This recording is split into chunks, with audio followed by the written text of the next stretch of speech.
this being told to me in church.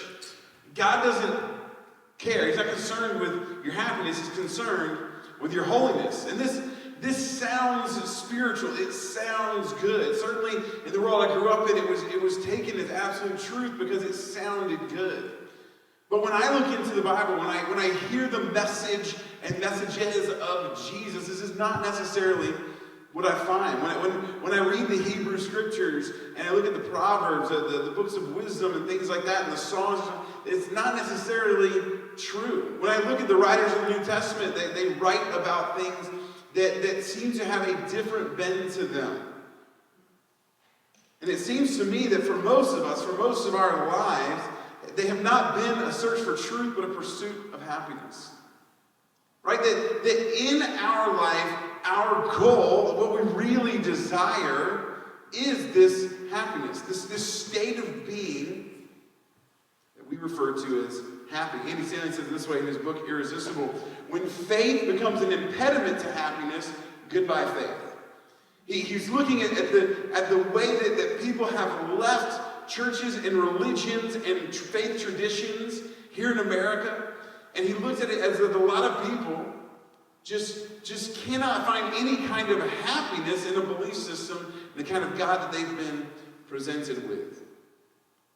And I believe that faith is actually the catalyst, not the impediment, but it's actually a catalyst for happiness because it is the impetus for peace.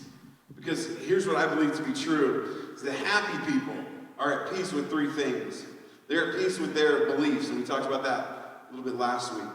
They're at peace with their peeps, the people in their lives. They're at peace with them, and they are at peace with their me, with themselves. Now, and when we say peace, a lot of times when we think of that word, we think of the absence of conflict, right? They're not in a fight with somebody. They don't have a grudge against somebody. But as we looked at last week, this word for peace in the Old and the New Testament, as we refer to them in the Bible, that this word, it has the idea of shalom. It has this idea of wholeness. Things are made right. It's not just that enemies are no longer fighting, but that enemies have actually begun to partner for each other's good. And that takes peace to a whole new level. And so he said that God's so concerned with your happiness that a path's been paved for peace so your happiness can happen. And we looked at one of the writers of the New Testament as he was writing to the church at Rome. And we're going to look at some more of what he has to say about this. But last week we looked at what he said was that because of Jesus, that we can be reconciled or put back into right relationship. We can achieve shalom, wholeness with God. That faith in Jesus puts us at peace with God. And this is not on our side. It's not on God's side, it's on our side. It's not that God is this angry God going, well, as soon as you trust Jesus, then I will love you, then you can be at peace with me. So it's a God who is pursuing us in peace.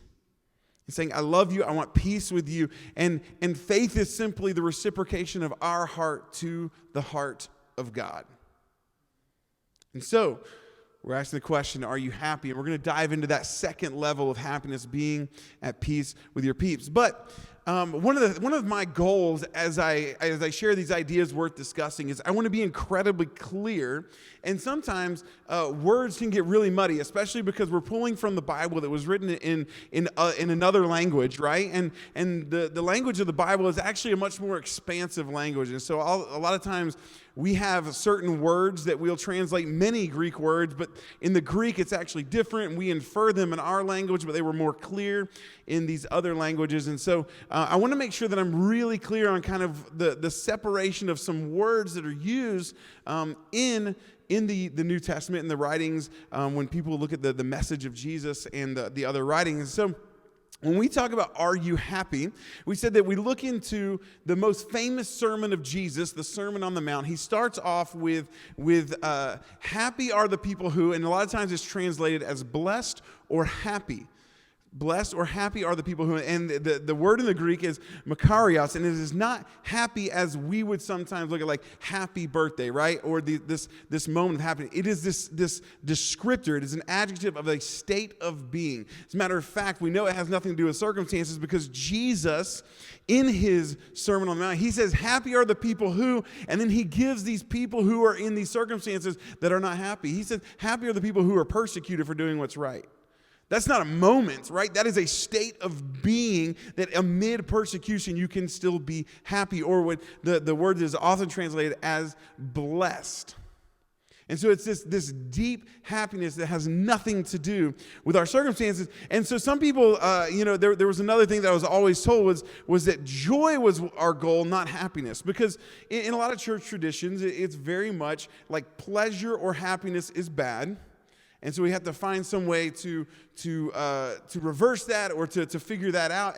And so, well, your goal is joy. And I would say joy is incredibly important. Joy is one of the fruits of the Spirit, as it is worded in that metaphor, is the idea of when you are joined with the Spirit of God and you are living by the Spirit of God, that joy is produced in your spirits. And joy, the word for that is kara or kario, which is in its noun form, it's this thing that is given to you, right? It is this thing that is given. So the idea of if I'm living by the Spirit gives me joy. Or it's these moments as a verb form, it is the act of celebrating or rejoicing. And so sometimes these words are either translated happy or joy, okay? And they're actually more similar than a lot of people want to make them out to be when you look into the original languages. And again, translations have their own interpretations and things like that. And so I really wanted to kind of dive in to be really clear. What we're talking about here when we ask, are you happy? Isn't, do you have moments that you're smiling? That's not it. We are talking about this deep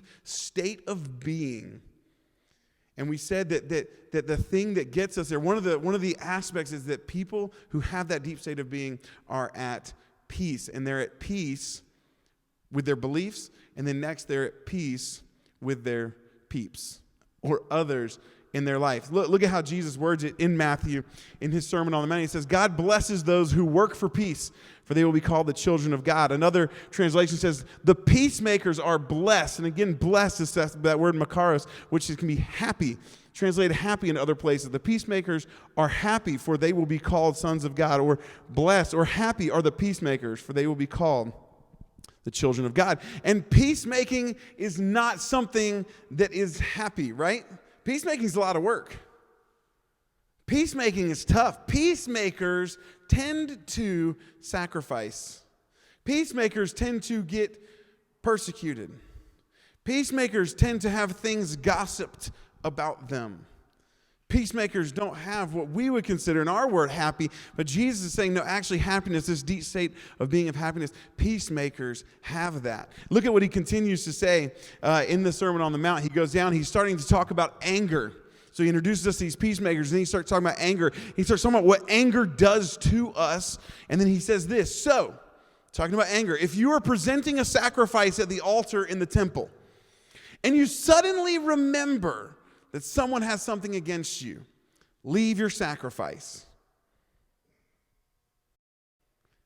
Leave your sacrifice there at the altar. Go and be reconciled. Make peace with that person. Then come and offer your sacrifice to God. Now here's what's interesting. Where Jesus was from and where the temple was miles and miles away. This was a long walk.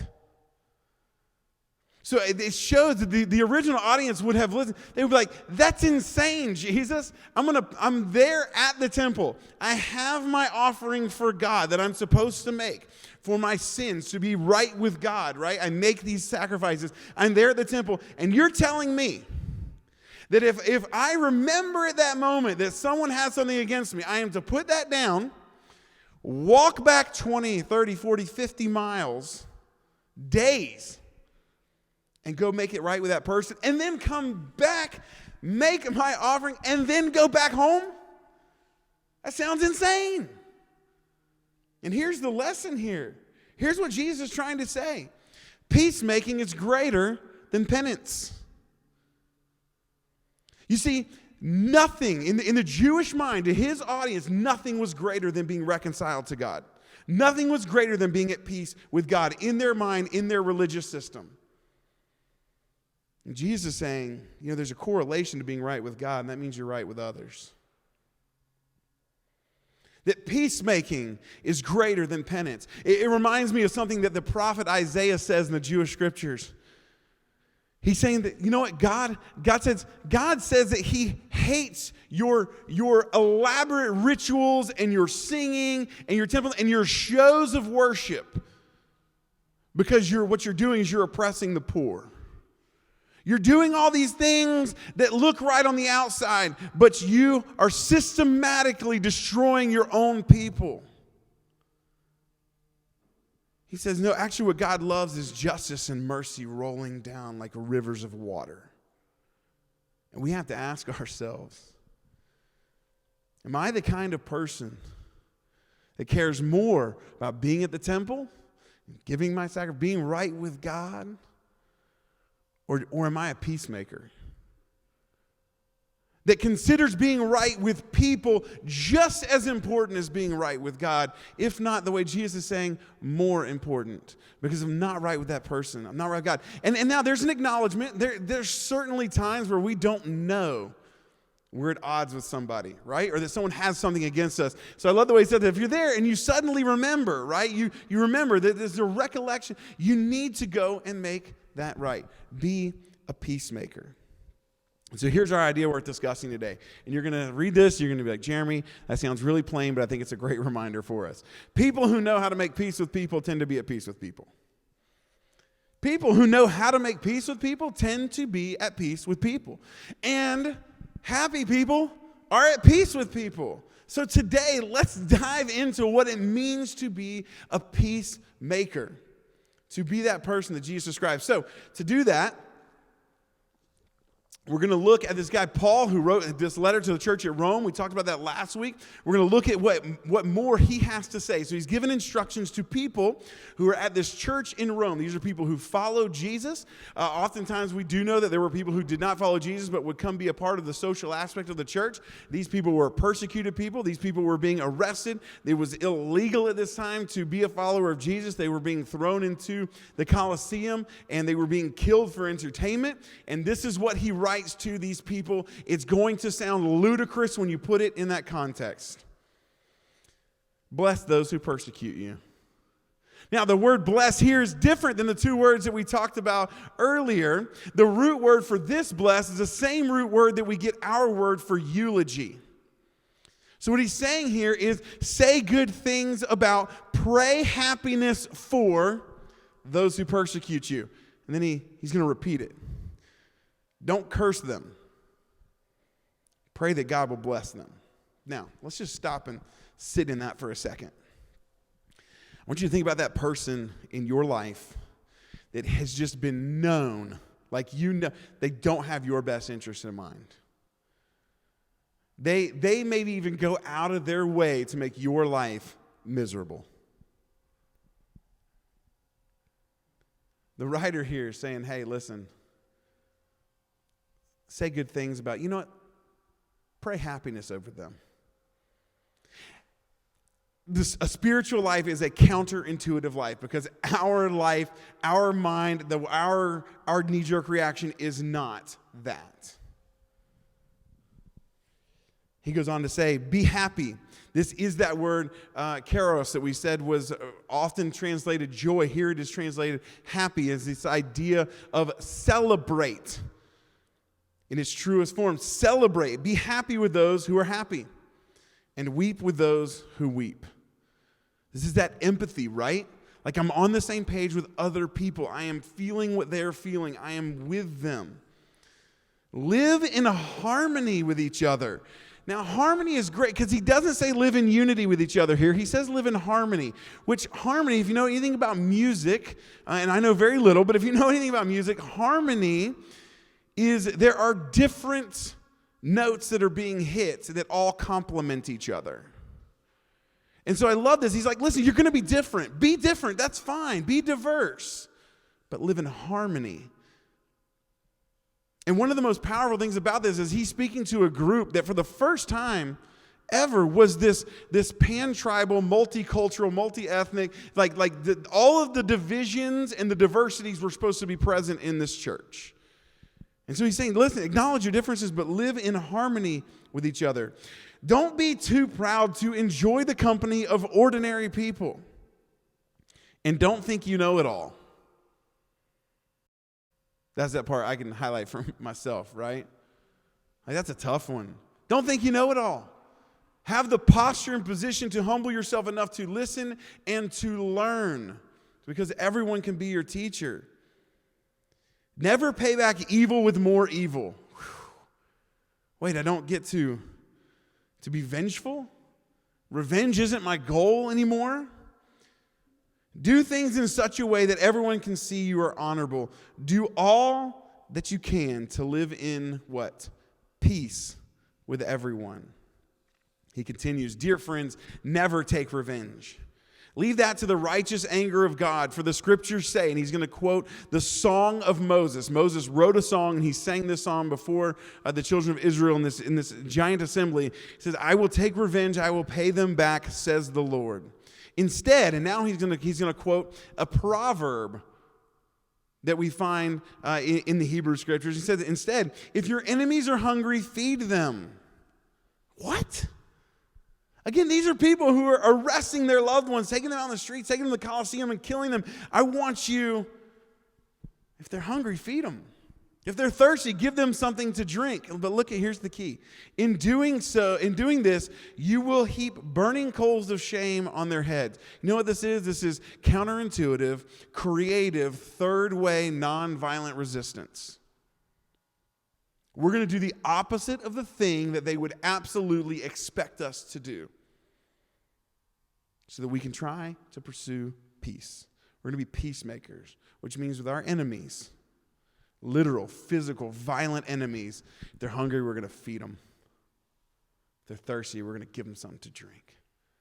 We're going to do the opposite of what they would imagine we would do. And he sums it up here. Don't let evil conquer you, but conquer evil. How?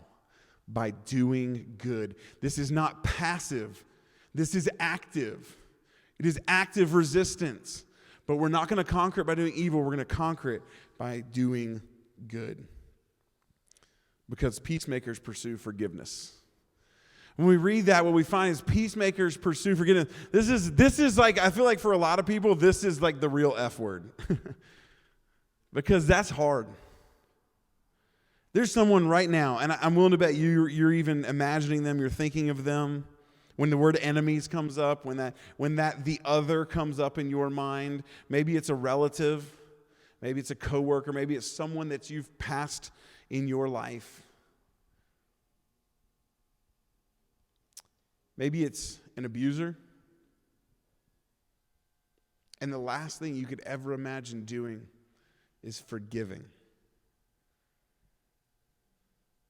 The last thing you can imagine working, the last thing you can imagine conquering the evil that was done to you is good. But what he's saying is that's actually the counterintuitive way to reach your goal.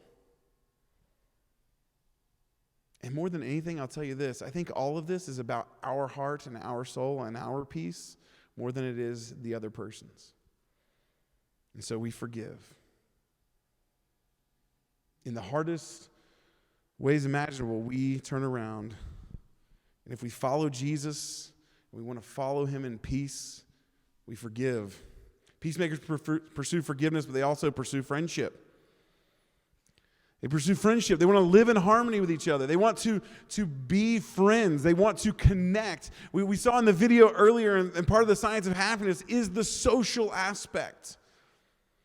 In another proverb, the writer says, hey, for a person to have friends, they must show themselves what? Friendly. And it's this idea that I take a good hard look at myself and the people in my lives, and I ask myself, am I a person who is pursuing friendship? Because that's what peacemakers pursue. They pursue the friendship. They pursue living in harmony with others. Are we pursuing that? Are you a good friend? Sometimes that maybe seems small, or that seems something you teach children. But I know plenty of adults that could use the lesson of being a good friend, considering others, considering what it's like to be at peace with them. Peacemakers pursue forgiveness, friendship, but also they pursue foes. So I needed an F word for enemies, so there you go. They pursue their enemies. They actively pray happiness over their enemies. They actively do good to those who are not doing good to them. This lesson is over and over and over again. Jesus says, what good is it if you do good to those who do good to you? Everyone does that. You want to stand out? You want to love that can change things? You do good to those who are doing bad to you. You pray for those people. And listen, I don't want to minimize the things that have gone on in your life. Maybe you're thinking, Jeremy, but you don't know this situation. You haven't thought of this situation. What about this? It's like, no. I think the message of Jesus to live a new life, a different kind of path of living. It's about pursuing peace through forgiveness and friendship. And pursuing peace with our foes. Peacemakers pursue peace by doing good for friends and enemies. Think about your life. Are you a peacemaker doing good for friends and enemies? Nelson Mandela says it this way. If you want to make peace with your enemy, and if you know his story, you know where this is coming from. A man who sat in prison due to just insane levels of hatred and racism. He says if you want to make peace with your enemy, you have to work with your enemy, and he becomes your partner. That seems unimaginable. And sometimes we love to look at these big things like people like this, and they've done this on this large systemic level where it has made major change. But we somehow don't believe that it can change our relationships in our life day to day. And I want to tell you that I think it can. Peacemakers turn enemies into partners. That's a big deal. Why? How do they do that? Well, people who know how to make peace with people tend to be at peace with people.